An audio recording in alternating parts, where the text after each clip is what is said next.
कामयाब वापसी। सुबह सादिक के वक्त जख्मी अरब बड़बड़ाने लगे। हसाना उन्हें देखने लगी। याकूब ने कहा, डर तो नहीं गई तुम हसाना? हसाना, डरी तो नहीं, मगर ये बड़बड़ाने क्यों लगे? याकूब, अक्सर तेज बुखार की हालत में ऐसा ही हो जाता है, घबराने की कोई बात नहीं है। थोड़ी देर बाद सुबह की अजान हुई। याकूब नमाज पढ़ने चले गए। हसाना ने सलमा और दूसरी लड़कियों को जगाया। सब ने जरूरियात से फरागत की, वजू किए और नमाज पढ़ी। नमाज पढ़कर तिलावत करने लगे। हसाना की आवाज दिलकश और प्यारी थी। जब वह तरन्नुम से कुछ पढ़ने लगती तो सुनने वालों को कैफ आ जाता। कुरान शरीफ भी उसने निहायत ही दिलफरेब लहजे में पढ़ा। तिलावत खत्म करके सलमा और दूसरी लड़कियां चली गईं। हसाना वहीं बैठी रह गई। चूंकि सूरज निकल आया था, इसलिए समा बुझा दी गई और दिन की रोशनी ने खेमे में उजाला कर दिया। याकूब भी नमाज पढ़कर आ गए। उस वक्त जख्मी आराबी फिर बढ़ाए। उन्होंने कहा, हटो सपाकू हटो, नजहून नजहून तुम कहाँ हो? हसाना और याकूब दोनों सुन रहे थे। हसाना ने कहा, नजहून शायद इनकी बहन का नाम है। याकूब, ऐसा ही मालूम होता है, या कोई और रिश्तेदार हो। बेचारा को गफलत और बेहोशी की हालत में भी वही वाकया याद आ रहा है जो उस पर गुजरा है। नजमून कोई भी हो, खुदा करे मिल जाए। हसाना चुप हो गई। उसके चेहरे से मालूम हो रहा था कि किसी कश्मकश में गिरफ्तार हो गई है। याकूब आराबी को देख रहे थे और हसाना गमसुम बैठी थी। थोड़ी देर बाद कनीज नाश्ता लाई। दोनों ने नाश्ता किया। नाश्ता करके याकूब खेमे से बाहर आए। उन्होंने अपने कबीले के सिंदसीदा लोगों को बुलाकर कहा, अभी तक हमारे वो नौजवान वापस नहीं आए हैं जो रात ईसाइयों के ताकुब में गए थे, और इधर जख्मी अराबी अभी तक बेहोश में, इसलिए आज सफर मुलतवी रहे। सब ने कहा, जब तक हमारे नौजवान वापस न आ जाएं और अराबी सफर करने के काबिल न हो जाए, उस वक्त तक सफर करना मुनासिब नहीं है। गर्ज ये तय हो गया कि किसी जगह कयाम रखा जाए। ये लोग शिकार के बड़े शौकीन थे। इनमें से कई आदमी शिकार के लिए चले गए। बाकी लोग अपने अपने कामों में मसरूफ हो गए। हसाना अब भी अराबी के पास बैठी थी। एक पहरो दिन चढ़ चुका था। तमाम मैदान में खूब धूप फैल गई थी। सूरज ने गर्म होकर हर चीज को गर्म कर दिया था। हसाना ने अराबी की नब्ज देखी। उसे ये अंदाजा हो गया कि अजब नहीं इनकी गफलत और हो जाए।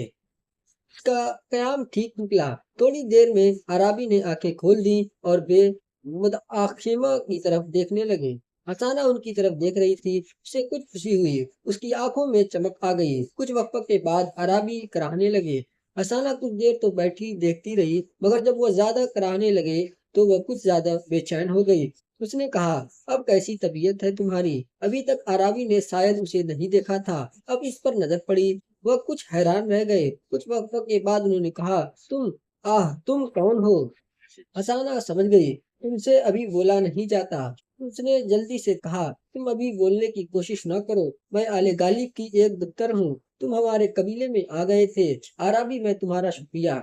आराबी चुप हो गए। कुछ देर के बाद याकूब आ गए। आराबी ने उन्हें देखकर उठना चाहा। हसाना ने जल्दी से उसका बाजू पकड़ते हुए कहा, क्या गजब करते हो, हरकत न करो। याकूब ने भी उसके पास बैठकर कहा, अजीज, तुम बिल्कुल हरकत न करो। खुदा का शुक्र है कि तुम्हें होश आ गया। उन्होंने याकूब का भी शुक्रिया अदा करना चाहा। हसाना ने कहा, फिर वही शुक्रिया मैं कहती हूँ, अदा कर लेना। पेट भरकर शुक्रिया अदा कर लेना, मगर अभी नहीं, जब आराम हो जाए उस वक्त। याकूब, हाँ ठीक है, और तुम शुक्रिया ही अदा क्यों करो, हमने अपना फर्ज अदा किया। आराबी चुप हो गए। उन्होंने थोड़ी देर के बाद कहा, आह नजहून। हसाना ने जल्दी से उसकी तरफ देखा। उसके चेहरे का रंग कुछ फीका पड़ गया। उसने पूछा, ये नजहून कौन है? आराबी ने जवाब दिया, मेरी मासूम बहन है। हसाना का चेहरा चमक उठा। उसने कहा, भाई जान नजहून को ईसाइयों के पंजे से छुड़ाने के लिए गए हैं। आराबी के चेहरे से कुछ नाउमीदी के आसार नुमाया हुए। उन्होंने कहा, क्या सफाकुन उसे जिंदा रहने दिया होगा? हसाना, खुदा की जात से उम्मीद है कि वह उसे इन दरिंदों के हाथों से छुड़ा लाएंगे। उस वक्त सलमा डरी हुई थी। उसने कहा, रेहान कामयाब होकर आए हैं। हसाना ने जल्दी से सजदा शुक्र अदा किया और सजदे से सर उठाकर कहा, खुदा का शुक्र है, एहसान है। याकूब, मैं देखता हूँ वह नजून को ले आए हैं या नहीं। वह जल्दी से खेमे से बाहर निकल आए। उन्होंने रेहान के साथ एक लड़की को देखा। वह समझ गए कि यही नजून है, जख्मी आराबी की बहन। उन्होंने मुनासिब नहीं समझा कि नजून अपने भाई को जख्मों से चूर देखे, इसलिए वह जल्दी से खेमे से बाहर निकल आए थे ताकि उसे रोक सकें। रेहान ने अपने बाप याकूब को सलाम किया। उन्होंने सुना कर नहीं अपने सीने से लगाकर कहा, मरहबा बेटा, दिलेरी की यही शान होती है। तुम आराबी को जाकर बता दो कि उनकी बहन आ गई है, और नजून तुम पहले खाना खा लो, फिर अपने भाई से मिलना। उस वक्त सलमा वहां से आ गई। याकूब ने उससे कहा, सलमा, नजून को अपने साथ ले जाओ, उन्हें गुस्ल कराओ, खाना खिलाओ और फिर हसाना के पास पहुंचा दो। बहुत अच्छा या उम्र, सलमा ने कहा, और नजूम को अपने साथ ले गई। याकूब दूसरे खेमे में चले गए। रेहान हसाना के खेमे में दाखिल हुए। उन्होंने हसाना से कहा, हसाना, मैं तुम्हारे हुक्म की तामील कर दी। तुम्हारी इस बहन को दरिंदों के चंगुल से छुड़ा लाया, जिसके लाने का तुमने हुक्म दिया था।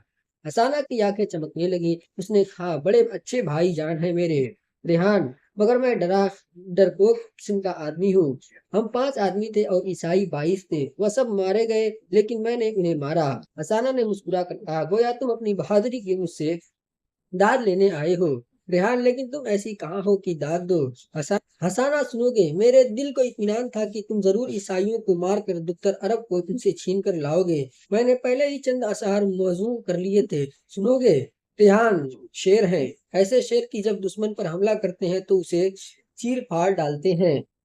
नगरों ने चांदनी रात में, जबकि कायनात दुल्हन बनी हुई थी, सफाक ईसाइयों पर हमला कर दिया, उनके टुकड़े टुकड़े उड़ा डाले, उनसे इंतकाम लिया और इस उत्तर अरब को उनसे छीन लाए, जो मजलूम और मासूम थी। मेरे भाई रेहान बहादुर है, दिलेर है, लीडर है और हमला करने में बहुत सख्त है। रेहान ने हंसकर कहा, शुक्रिया शुक्रिया, आज तुमने सही तारीफ की है और मुनासिब आसार मौजू किए हैं। हसाना, बस फूलो मत। रेहान, अच्छा, मैं गुस्ल कर आऊं। वो चले गए। आराबी ने कहा, ये तुम्हारे भाई हैं। हसाना, जी हाँ। आराबी, तुमने इन्हीं की तारीफ में असार कहे हैं। हसाना, जी हाँ। आराबी, क्या यही नजून को छुड़ाने गए थे। हसाना, जी। आराबी, नजून को ले आए, कहाँ है वो। हसाना, वो अभी आ जाएंगी, शायद कबीले की लड़कियों ने उन्हें रोक लिया। आराबी की आंखें चमकने लगी। उन्होंने कहा, अहले गालिब का शुक्रिया। हसाना ने मुस्कुरा कर कहा, मैंने उन्हें कहा नहीं, जब अच्छे हो जाओगे तब पेट भरकर शुक्रिया अदा कर लेना। अराबी, अच्छा, जरा नजून को बुलाओ। हसाना, मैं अभी लेकर आई। हसाना उठकर खेमे से बाहर चली गई। हसाना खुद नजून से मिलने और उसके हालात मालूम करने के लिए बेचैन थी। उसने खेमे से निकल कर देखा, उसे वह कहीं नजर न आई। उसे ख्याल हुआ कि कहीं बैकात तो नहीं दिया है अराबी को, ताकि इस खबर के सुनने से उनमें कुव्वत आ जाए और वह कमजोरी पर गालिब पा ले। मगर ये बात अच्छी तरह जानती थी कि रेहान किसी तरह भी गलत बयानी नहीं करते। अभी वह खेमे के दरवाजे पर खड़ी ये बातें सोच ही रही थी। उसके रेशम जैसे स्याह बाल उसके कंधों पर पुष्ट पर पड़े थे। निहायत लंबे बाल थे, कमर से भी नीचे आ रहे थे। उसके चाँद से चेहरे के गर्द स्याह बालों ने हाला बना लिया था। आफताब की छांव में उसकी सूरत जगमगा रही थी। उसकी स्याह बड़ी बड़ी और मोटी आंखें बड़ी दिलकश थी। उनमें जवानी की शराब भी भरी हुई थी। वह निहायत ही हसीन, नाज़नीन और दिलरुबा थी। एक दफा रुखसार उन परी रूह को देखकर हैरान रह गई। सलमा और नजून साथ साथ आ रही थीं। जब दोनों हसाना के पास आई तो सलमा ने नजून से कहा, ये है हमारे कबीले के सरदार की दुख्तर हसाना। रेहान इनके भाई हैं। नजून ने हसाना को सलाम किया। हसाना ने सलाम का जवाब देकर कहा, नजून, खुदा का शुक्र है कि तुम ईसाई दरिंदों के हाथों से छुटाई। नजून, हाँ, खुदा का शुक्र है, एहसान है। हकीकत ये है कि तुम्हारे भाई रेहान ने बड़ी सरफरोशी की, मैं उनकी शुक्रगुजार हूँ। हसाना ने मुस्कुरा कर कहा, भाई जान ने अपनी बहादुरी की कहानी सुनाई होगी। उस वक्त रेहान भी वहां आ गए। उन्होंने कहा, जी नहीं, मैंने ये गलती नहीं की है, बल्कि यूसुफ और दूसरे नौजवान ने इन्हें सारी बातें बताई थी।